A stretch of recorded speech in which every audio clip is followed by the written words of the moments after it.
Rĩrĩ ministry ya ũgima wa mwĩrĩ ĩkoretwo ĩkĩmũrĩkwo kumana na mathĩna marĩa magomeire mũbango wa ũrigiti wa SHA.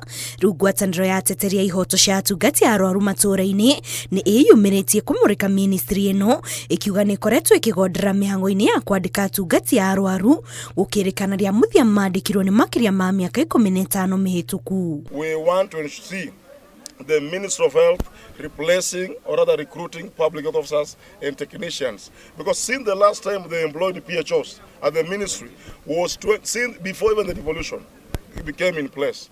We actually seeing the next like 2 or 3 years going forward, we're actually going to have an empty shell at the Ministry of Health at the 4th floor, because most of the people that are at the ministry are actually exiting service. Kũringana na ngwatanĩro ĩno, mĩhang'o ya kũnyagia motungata ma ũrigiti matũũra-inĩ ĩthiĩte na mbere na kũritũha o hamwe na gũtharara, amwe atungati aingĩ a arwaru arĩa mekuo nĩ maikangĩtie mĩaka, kũrĩa amwe ao ona nĩ makinyĩtie mĩaka ya gũtiga wĩra.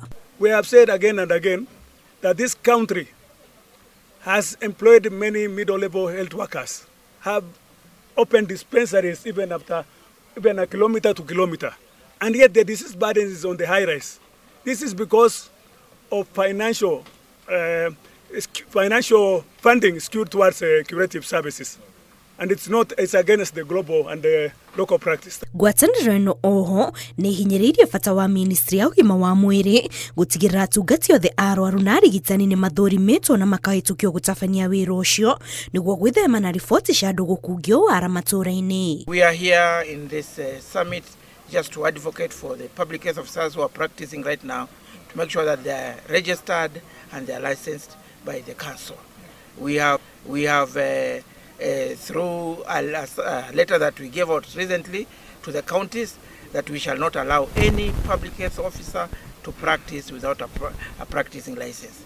Kũrerĩkana thĩna wa ũnyihu wa atungati a arwaru matũũra-inĩ waga gũcarĩrio kĩhonia kĩa naihenya, waya kwĩhĩrĩria na kũhotomia ũkinyanĩria wa motungata, na makĩria kũrĩ aikari arĩa marĩ kũraihu na mathibitarĩ o hamwe na andũ akũrũ. Ngĩribotera Inooro TV, njĩtagwo Kate Muthoni.